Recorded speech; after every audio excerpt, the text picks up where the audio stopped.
So, how did you get to my house? Well, that's my job as a journalist. Trust can be a powerful thing, but it can also be dangerously exploited. The shocking story of Laura, a Romanian businesswoman who fell victim to Nigerian socialite Nzube Henry Ikeji, stands as a painful testament to this truth. Nzube Henry, who allegedly posed as the Crown Prince of Dubai, carefully manipulated Laura over several years into transferring a staggering $2.5 million, an amount equivalent to about 3.42 billion in Nigerian currency, into his account. By the time the truth finally surfaced, Laura was left financially devastated, emotionally broken, and deeply shaken in both her personal and professional life. But how did this elaborate deception begin, and how was it able to be sustained for so long? It all started in the first quarter of 2023 when Laura received what seemed like an innocent professional message on LinkedIn from an account claiming to belong to the Crown Prince of Dubai. For clarity, LinkedIn is a professional social networking platform used mainly for career development, business networking, job opportunities, and brand promotion. In simple terms, it functions like other social media platforms, but it is specifically designed for work, business, and professional connections.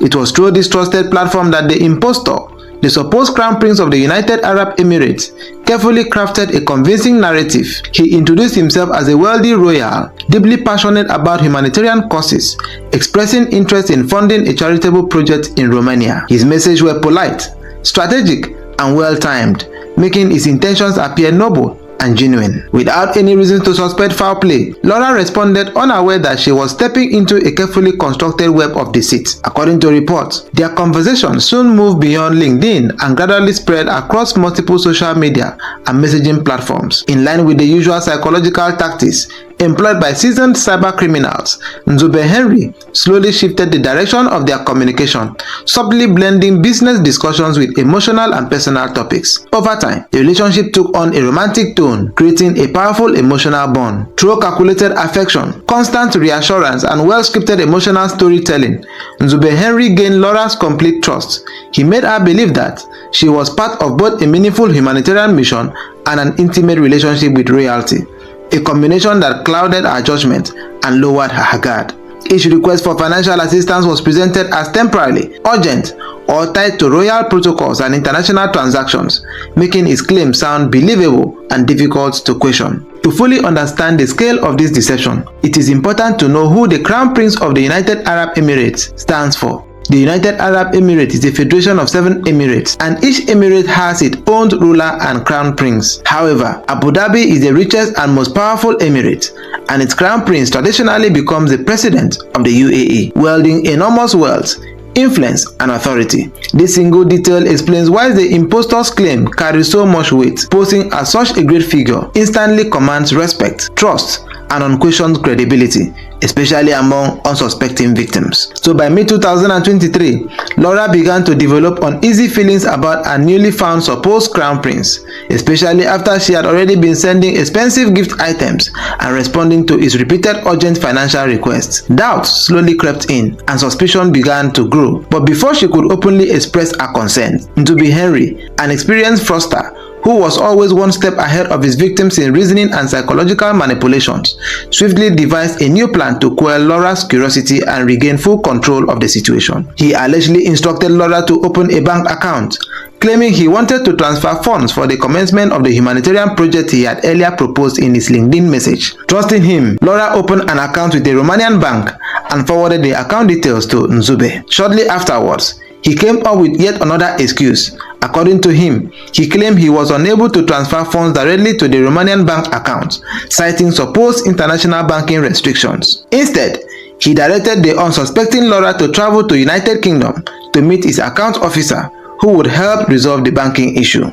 This carefully calculated move was nothing more than a well-orchestrated tactic aimed at buying time, deepening trust, and continuing to drain his victim financially. Having already spent a significant amount of money and emotionally invested in the supposed project, Laura embarked on the journey to the United Kingdom. There, she met a 60-year-old Nigerian man identified as Martins Abulimen, who introduced himself as the financial manager of the so-called Crown Prince. During their meeting, the purported account manager advised Laura to open a British bank account, explaining that it would make the international transfer of funds smoother and faster. Laura, fully convinced by this elaborate setup, compiled and opened the account as instructed. While the meeting was ongoing, Laura's colleague, overjoyed at being in London and impressed by the rare opportunity of meeting a physical representative of royalty from one of the world's most wealthiest nations, took a few innocent casual photographs of Laura and the supposed financial manager. At the time, the picture seemed harmless. However,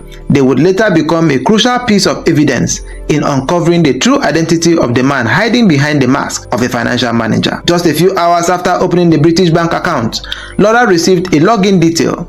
To her amazement, the account dashboard displayed a staggering sum of over 200 million euros, approximately 310 billion in Nigerian currency. But there was a problem. When Laura attempted to withdraw the funds for the humanitarian project, she was unable to access the money. Instead, she received emails demanding that she pay certain stipulated charges and fees before the funds could be released. Subsequent investigation will reveal that the account was cloned and the platform completely fake, with the displayed funds entirely non-existent. By this point, Laura had already spent an enormous amount of money. Driven by the hope of recovering her expenses once she gained access to the supposed millions, she refused to give up. She continued paying every demanded fee at every stage, believing that each payment would finally unlock the fortune that awaited her. But unknown to Laura, Nzube Henry, the man orchestrating her torment, was determined to drain her completely, leaving her financially broken and emotionally shattered. In this cruel scheme, there was never meant to be a happy ending. So between 2023 and 2025, Laura had transferred more than $2.5 million to Nzube Henry, fully believing she was helping a wealthy royal fund a humanitarian project. But as the month passed, every attempt to access the supposed funds or recover her money kept failing, and Laura's unease began to grow. Deep down, she sensed that something was terribly wrong. Behind the scenes, tensions began to rise among Nzube's alleged accomplices. Internal disputes, disagreement over how to divide the money, and jealousy over roles in the scam slowly weakened their carefully orchestrated network. As fate will have it, these cracks became the first signs of hope for Laura, ultimately paving the way for the truth to emerge. Trouble truly started for Nzube when he refused to honor the agreed upon shares of stolen money, revealing that even among his collaborators, loyalty was fleeting. According to investigative report, Martins Aboliman, the very man who had posed as the Crown Prince financial manager in the UK, eventually sent Laura a private and urgent warning message. In it, he urged her to stop all further transactions with Nzube Henry, revealing that the Crown Prince identity was entirely fabricated, and cautioned her against continuing any financial involvement. This warning, subtle yet decisive, was the first real sign to Laura that she had been manipulated and deceived by people she trusted. At this point, the reality of her situation began to sink in. Laura realized that she had been carefully duped by an elaborate scheme. In a desperate final attempt to salvage her losses, she confronted Nzube Henry directly, now addressing him by his real name, no longer calling him the Crown Prince, and pleaded for a full refund of her money, hoping against hope that he would honor the request. But Nzube Henry had anticipated such confrontations. He already had cooked up a series of stories to explain away her concerns, claiming that jealous people were trying to sabotage their relationship and that she was simply caught in the middle of others' envy. He even suggested that any financial delays were due to external interference, all in an attempt to maintain control and keep Laura emotionally entangled. However, by now, none of his explanation held any weight. Laura, financially drained, emotionally betrayed, and mentally exhausted, saw through the lies. She now faced a crushing dilemma. Not only had she lost millions, but she was also personally responsible for repaying the people she had borrowed money from to fund what she had thought was a legitimate investment in a humanitarian project. The magnitude of her situation was overwhelming. She had been manipulated on multiple levels, emotionally, psychologically, and financially. Each stage of the fraud had been meticulously planned, leaving her feeling trapped. But Martin's warning had given her the first glimpse of hope.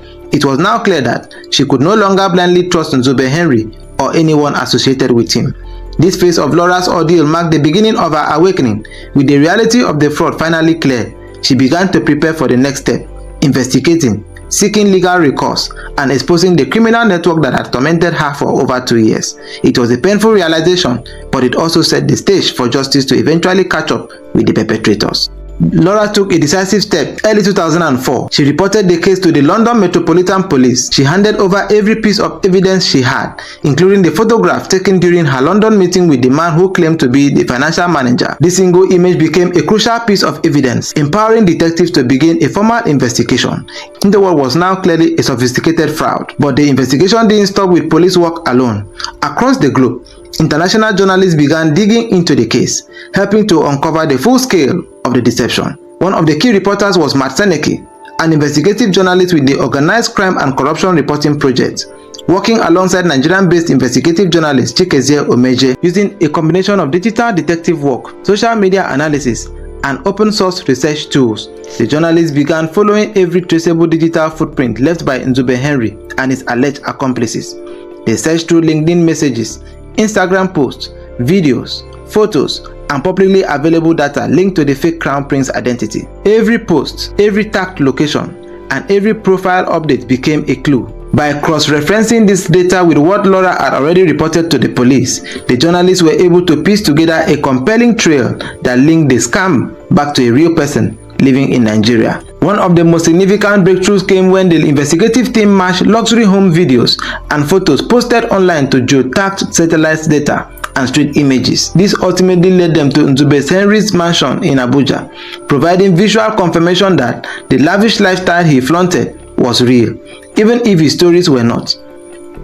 The digital footprint, combined with Laura's evidence and police investigation, finally began to expose the true face behind the fake Crown Prince. As the dust began to settle on Laura's ordeal, one clear lesson emerges: the allure of quick wealth can sometimes blind even the most cautious among us. In a world where social media and professional networks make connections easy, it's all too tempting to trust the promises of instant riches, especially when they come wrapped in glamour, titles, or extravagant lifestyles. This video does not aim to make a judgment, but to share the event as reported and to raise awareness about the dangers of sophisticated online and offline scams. If you find value in what we are doing, kindly subscribe to this channel and share this video so it can reach more people and keep the public informed. You can also share your thoughts respectfully in the comment section.